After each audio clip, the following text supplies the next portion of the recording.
Hello दोस्तों, तो कैसे हो आप। ट्रेडिंग सेंस में आपका फिर से स्वागत है। मेरा नाम है लक्ष्य और आज की वीडियो में मैं डिस्कस करने वाला हूँ स्टेट बैंक ऑफ इंडिया के बारे में। अभी करंटली न्यूज़ के अकॉर्डिंग आज 4 अगस्त 2021 क्वार्टरली रिजल्ट्स अनाउंस किए गए हैं स्टेट बैंक ऑफ इंडिया की। अब इन रिजल्ट्स के अकॉर्डिंग 55% प्रॉफिट जंप किया है year on the year basis पे। और इस न्यूज़ के चलते आज के ही दिन स्टेट बैंक ऑफ इंडिया का शेयर 3.6% जंप कर गया। क्या ये रैली कंटिन्यू होने वाली है? क्या प्रॉफिट बुकिंग आने वाली है? आखिरकार एसबीआई का शेयर कहाँ जाने वाला है, किस डायरेक्शन पे जाने वाला है? तो चलिए शुरू करते हैं इसका एनालिसिस। ओके दोस्तों, तो आ जाते हैं स्टेट बैंक ऑफ इंडिया के फंडामेंटल एनालिसिस में। तो अभी आप देख सकते हो करंट जो शेयर का प्राइस है वो 456 रुपीज़ है। और अब आ जाते हैं स्वॉट एनालिसिस पे। तो स्वॉट एनालिसिस में आप देख सकते हो कि स्ट्रेंथ्स में rising net cash flow and cash from operating activity. क्या मतलब है इसका कि रेवेन्यू इंक्रीज हो रहा है और उसका प्रॉफिट भी इंक्रीज हो रहा है। Company with high DTM EPS growth, यानी पिछले 12 महीने से एक शेयर पे जो अर्निंग हो रही है वो भी इंक्रीज हो रही है। उसके बाद आता है कि नेक्स्ट 52 वीक है। इसका मतलब हुआ कि अभी जो शेयर जो ट्रेड कर रहा है वो करंटली ऑल टाइम हाई पे ट्रेड कर रहा है। ATH जिसे हम बोलते हैं ऑल टाइम हाई पे ट्रेड कर रहा है। Effectively using share holders fund, share holders के फंड्स को अच्छे से यूज़ किया गया है। रिटर्न ऑन इक्विटी भी इम्प्रूव हो रही है। उसके बाद आ जाते हैं growth in net profit. Net profit भी इंक्रीज हो रहा है क्वार्टर ऑन क्वार्टर बेसिस पे। और उसके बाद इंक्रीजिंग प्रॉफिट मार्जिन, यानी कॉस्ट कम होती जा रही है। और जब कॉस्ट कम होगी तो एक्सपेंडिचर कम होगा और एक्सपेंडिचर कम होगा तो रिटर्न भी अच्छा मिलेगा। सेम ये चीज़ यहाँ पे रिपीट की गई है। उसके बाद एनुअल नेट प्रॉफिट्स इंप्रूव हो रहे हैं पिछले 2 साल से। बुक वैल्यू पर share improving for the last 2 years, यानी अगर आप अकाउंटिंग करने बैठते हो तो एक शेयर की जो वैल्यू निकल कर आती है उसे हम बुक वैल्यू पर शेयर बोलते हैं। तो ये एक तरह से फेयर वैल्यू होती है शेयर की। तो ये भी इम्प्रूव हो रही है पिछले 2 साल से। और ये तभी इम्प्रूव होती है जब कंपनी ग्रो करती है और रेवेन्यू इम्प्रूव होता है, प्रॉफिट भी इम्प्रूव होता है। उसके बाद आ जाता है foreign institutional and foreign portfolio investors ने अपने पोर्टफोलियो में इस शेयर को हैवी अमाउंट में खरीदा है, अपने शेयर होल्डिंग में खरीदा है। उसके बाद आता है companies with rising net profit margin increase हो रहे हैं। और उसके बाद स्ट्रॉन्ग मोमेंटम, जो शेयर के जो ऊपर पड़ने की जो मोमेंटम है वो बहुत स्ट्रॉन्ग है, वो बहुत तेज़ी से ऊपर बढ़ता जा रहा है। फिर आ जाते हैं वीकनेसेस पे। तो वीकनेसेस में हाई डेट है और companies with increasing debt increase हो रहा है। Promoters decreasing their share holding, promoters अपने शेयर्स बेच रहे हैं, ये कंसर्निंग पॉइंट है। कंपनीज विथ हाई डेट और इंक्रीजिंग डेट, ये तो कॉमन सी बात है बैंक्स के लिए, क्योंकि अगर बट बात ये आ जाती है कि उन बैंक के पास क्या इतना पैसा है, कितना कैश है कि इस डेट को पे कर पाए। तो यही क्वेश्चन उठ के आता है कि ये डेट पे करने के लिए क्या इतना कैश है, इतना प्रॉफिट आ रहा है कि वो इस डेट को पे कर पाए। ओके दोस्तों, तो अब आ जाते हैं अपॉर्चुनिटीज़ पे। अपॉर्चुनिटीज़ में आप देख सकते हो कि PE रेशो कम है पिछले 10 साल से। ग्रोथ इन सेल्स, मतलब सेल्स जो है वो इम्प्रूव हुई है with and profit with strong price momentum. Highest recovery from 52 week low. उसके बाद आता है decrease in provision in recent results. RSI which is relative strength index, वो इम्प्रूव हो रहा है मतलब प्राइस स्ट्रेंथ में, मतलब वो इंडिकेट कर रहा है कि लोग खरीद रहे हैं इस स्टॉक को ज़्यादा। हाई वॉल्यूम हाई वॉल्यूम पे इस स्टॉक को खरीदा जा रहा है। ओके, तो दोस्तों अब आ जाते हैं थ्रेड्स पे। तो दोस्तों थ्रेड्स में इंक्रीज इन NPA का मतलब होता है नॉन परफॉर्मिंग।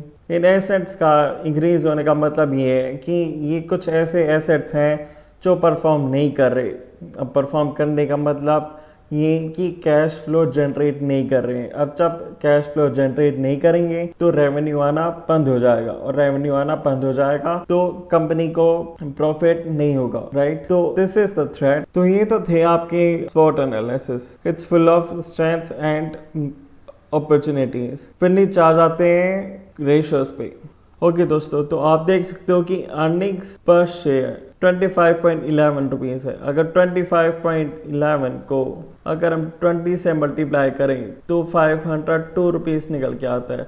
इसका कहने का मतलब ये हुआ कि SBI का जो शेयर है वो 502 रुपीज़ के अराउंड ट्रेड करना चाहिए। क्यों? क्योंकि अगर आप देखोगे PE रेशो लेस देन 20 है, यानी अभी फ़िलहाल 18.20 है। अगर आप 18.20 को 25.11 से मल्टीप्लाई करोगे तो जो अभी करंट शेयर का प्राइस है वो निकल कर आ जाएगा 456 के करीब, राइट।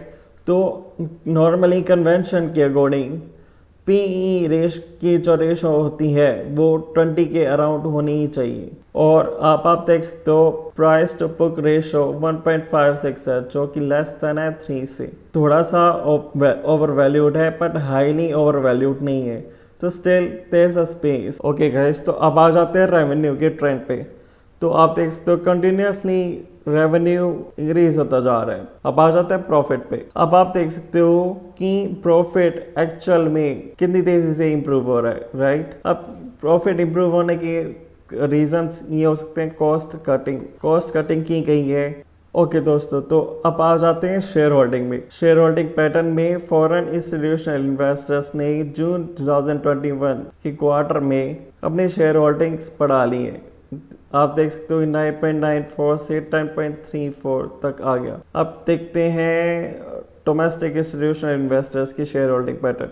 डोमेस्टिक इंस्टीट्यूशनल इन्वेस्टर्स ने होल्डिंग पैटर्न्स ऑलमोस्ट कांस्टेंट रखी है, ना बेचा है ज़्यादा ना खरीदा है ज़्यादा। ओके गाइस, तो ये था आपका बेसिक फंडामेंटल एनालिसिस। अब फंडामेंटल एनालिसिस के अकॉर्डिंग एक शेयर का प्राइस जो ट्रेड करना चाहिए वो चाहिए 502 रुपीज़ के अराउंड, जैसे कि हमने PE रेशो पे देखा।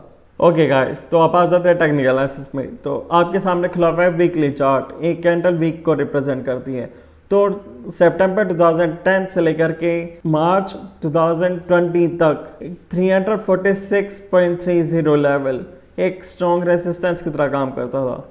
तो अब फरवरी 2020 में बड़ी वॉल्यूम के साथ SBI ने इस रेसिस्टेंस को तोड़ा और जो हाई लगाया 425 का लगाया। 425 से नीचे फिर से सेलिंग आई और उसने उस रेसिस्टेंस को टेस्ट करा।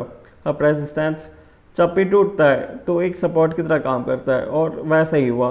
तो अब इसने सपोर्ट की तरह काम करा और प्राइस को पुश बैक कर दिया वापस 456 लेवल पे, और अभी करंटली 456 पे ट्रेड कर रहा है। अब हमें एनालाइज करना है कि अगर अब ये ऊपर जाएगा तो कहाँ तक जा सकता है।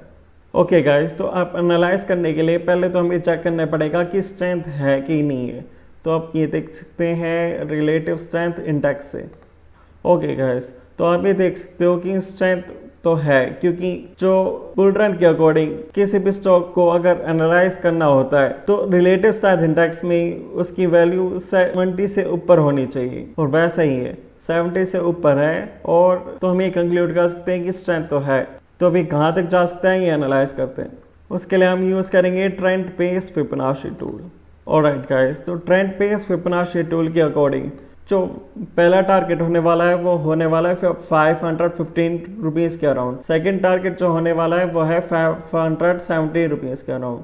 और जैसे कि हमने फंडामेंटल एनालिसिस में कवर करा था कि फंडामेंटल एनालिसिस के अकॉर्डिंग 502 रुपीज़ एक टारगेट होना चाहिए। ओके गाइस, तो जैसा हमने देखा कि फंडामेंटल और टेक्निकल एनालिसिस के अकॉर्डिंग जो नॉमिनल टारगेट होना चाहिए वो होना चाहिए 502 से लेके 516। ये होने वाला है हमारा फर्स्ट टारगेट। और सेकंड टारगेट अगर और ऊपर जाता है तो 578 तक भी जा सकता है टेक्निकल एनालिसिस के अकॉर्डिंग। ओके दोस्तों, तो अब सवाल उठता है क्या ये सही वक्त है स्टॉक में इन्वेस्ट करने का। मैं कहता हूँ हाँ, क्योंकि स्ट्रेंथ है एक तो, और दूसरा ये ओवरऑल मार्केट भी ऊपर जा रही है, और तीसरा ये कि फंडामेंटल्स स्ट्रॉन्ग है। तो डेफिनेटली दोस्तों आपको इस स्टॉक में इन्वेस्ट करना चाहिए और फॉर अदर 6 मंथ्स।